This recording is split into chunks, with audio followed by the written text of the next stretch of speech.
Saat seluruh dunia sedang menahan napas menatap api yang membakar Timur Tengah.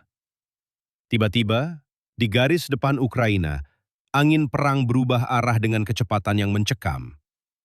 Dalam hitungan hari saja, pasukan Rusia meluncurkan gelombang serangan musim semi yang ganas dan terkoordinasi. Titik fokus utama, Fortress Belt di wilayah Donetsk. Benteng pertahanan Ukraina yang selama ini dianggap tak tergoyahkan mulai retak di bawah hujan artileri dan serangan darat yang tak henti-henti. Serangan udara Rusia mencapai skala terbesar dalam berbulan-bulan. Rudal jelajah dan drone kamikaze berterbangan bagai kawanan burung pemangsa di langit kelabu. Kota-kota dan desa-desa di garis depan kembali berubah menjadi neraka asap dan debu. Sirene meraung tanpa henti.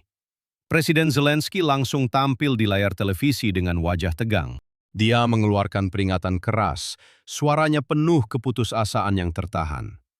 Ukraina pasti akan kekurangan sistem pertahanan udara Patriot, katanya. Karena banyak di antaranya sudah dipindahkan ke Timur Tengah untuk menghadapi konflik Iran. Sementara itu, rakyat Ukraina merasakan pukulan yang lebih dalam dari sekedar kekalahan di medan perang. Mereka merasa dunia mulai melupakan mereka. Perhatian media internasional, bantuan militer barat, bahkan pembicaraan damai, semuanya tiba-tiba berpaling. Ke Selat Hormuz, ke langit di atas Iran, ke krisis energi yang mengguncang perekonomian global. Dan di Kremlin, lampu-lampu ruang perang masih menyala terang. Mereka tidak perlu menciptakan kekacauan baru. Mereka hanya perlu menunggu dan memukul saat lawan sedang menoleh ke arah lain. Tapi pertanyaannya sekarang, apakah ini benar-benar hanya kebetulan waktu yang sempurna? Atau ada tangan tak terlihat yang sedang mengatur seluruh panggung sandiwara ini dengan sangat rapi dan dingin? Tapi pertanyaannya sekarang, apakah ini benar-benar hanya kebetulan waktu yang sempurna? Atau ada tangan tak terlihat yang sedang mengatur seluruh panggung sandiwara ini dengan sangat rapi dan dingin? Tahan dulu. Jangan buru-buru menelan narasi resmi yang beredar di layar kaca barat. Mari kita bedah satu persatu, pelan tapi tajam. Siapa aktor sebenarnya dan apa kepentingan gelap yang mereka kejar? Di Kremlin, lampu ruang perang tidak pernah padam. Vladimir Putin dan jenderal-jenderalnya sudah lama memetakan Fortress Belt di Donetsk sebagai titik lemah. Mereka tidak menyerang secara membabi buta. Serangan musim semi ini dirancang dengan presisi bedah. Gelombang artileri yang tak putus, drone pengintai yang menyusup di bawah radar, dan pasukan infanteri yang maju di bawah perlindungan tembakan jarak dekat. Perhatikan baik-baik manuver licik ini. Bukan sekedar serangan biasa. Ini adalah ofensif yang sudah dipersiapkan berbulan-bulan, tapi waktu pelaksanaannya diatur sedemikian rupa hingga bertepatan dengan saat musuh paling lengah. Sementara itu, di Kiev, Volodymyr Zelensky berdiri di podium dengan suara yang mulai retak. Dia tahu persis apa yang sedang terjadi. Sistem Patriot yang selama ini jadi tulang punggung pertahanan udara Ukraina, kini banyak yang dipindahkan ke Timur Tengah. Rudal-rudal itu sedang dibutuhkan untuk melindungi pangkalan Amerika di Teluk, bukan lagi desa-desa Ukraina yang hancur lebur. Inilah fakta yang sengaja disembunyikan media mainstream dari Anda. Bukan kebetulan, ini standar ganda kekuatan besar yang telanjang. Washington berjanji dukungan penuh kepada Kiev, tapi saat Iran meledak, prioritas langsung berubah. Senjata yang seharusnya menyelamatkan nyawa warga sipil Ukraina kini dipakai untuk melindungi kepentingan minyak di Selat Hormuz. Dan Rusia? Mereka tersenyum di balik topeng.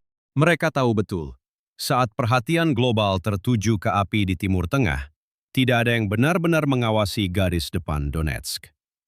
Tidak ada satelit barat yang fokus 100%. Tidak ada tekanan diplomatik yang cukup kuat untuk menghentikan laju pasukan mereka. Ini operasi bayangan yang brilian. Bukan hanya soal tank dan rudal, ini soal timing. Soal membaca kelemahan lawan seperti membaca buku terbuka. Moskow tidak perlu mengirim pasukan tambahan dalam jumlah besar. Cukup tingkatkan intensitas, manfaatkan cuaca musim semi yang mendukung gerak darat, dan biarkan kebetulan geopolitik bekerja untuk mereka. Tapi jangan kira hanya Rusia yang bermain kotor di sini. Amerika Serikat dan sekutu Eropanya juga punya andil dalam menciptakan celah ini. Mereka terlalu sibuk memadamkan api di satu tempat hingga lupa api di tempat lain sedang membesar. Janji bantuan militer yang dulu mengalir deras kini tersendat. Pembicaraan damai yang seharusnya jadi jalan keluar tertunda tanpa batas waktu. Dan di balik semua itu, ada kepentingan ekonomi yang lebih gelap.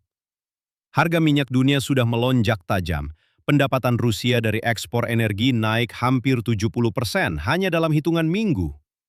Uang itu langsung mengalir ke mesin perang, gaji tentara, produksi rudal, logistik garis depan. Semua terbiayai oleh hadiah dari krisis Timur Tengah yang tiba-tiba. Ini bukan perang konvensional lagi. Ini perang yang dimenangkan oleh siapa yang paling pintar memanfaatkan distraksi lawan. Rusia tidak perlu menang besar di medan laga. Cukup tekan terus hingga Ukraina kehabisan napas. Sementara Barat kelelahan di dua front sekaligus. Dan sekarang, efek domino dari permainan kotor ini mulai merambat keluar dari Eropa. Siapa yang akan menjadi korban berikutnya saat api ini semakin mendekat? Siapa yang akan menjadi korban berikutnya saat api ini semakin mendekat? Banyak yang tidak menyadari bahwa api yang menyala di Ukraina dan Timur Tengah bukan lagi dua titik terpisah. Mereka sudah menyatu menjadi satu kobaran besar yang siap menjilat seluruh peta dunia. Disinilah letak kengerian sebenarnya. Harga minyak yang melonjak di atas $100 per barel bukan sekedar angka di layar bursa. Itu adalah bom waktu yang meledak di dapur setiap rumah tangga di Asia. Tapi jangan kira hanya soal uang. Dan di kawasan, bayangan perang semakin gelap. Rusia yang mendapat oksigen dari harga energi tinggi mulai merasa tak terbendung. Jika momentum ini dibiarkan, ofensif mereka bisa meluas. Eropa sudah kelelahan menjaga dua front sekaligus. NATO terbelah perhatiannya. Washington kehabisan stok senjata untuk dibagi. Disinilah skenario terburuk mulai terbentuk. Bayangkan jika keseimbangan kekuatan di Eropa Timur runtuh total. Rusia tidak hanya menguasai lebih banyak wilayah Ukraina, mereka juga mengirim sinyal keras ke seluruh dunia. Saat lawan sibuk di satu tempat, kami bisa mengambil apa yang kami mau di tempat lain. China memperhatikan dengan mata tajam. Taiwan, Laut China Selatan, semua menjadi pelajaran hidup.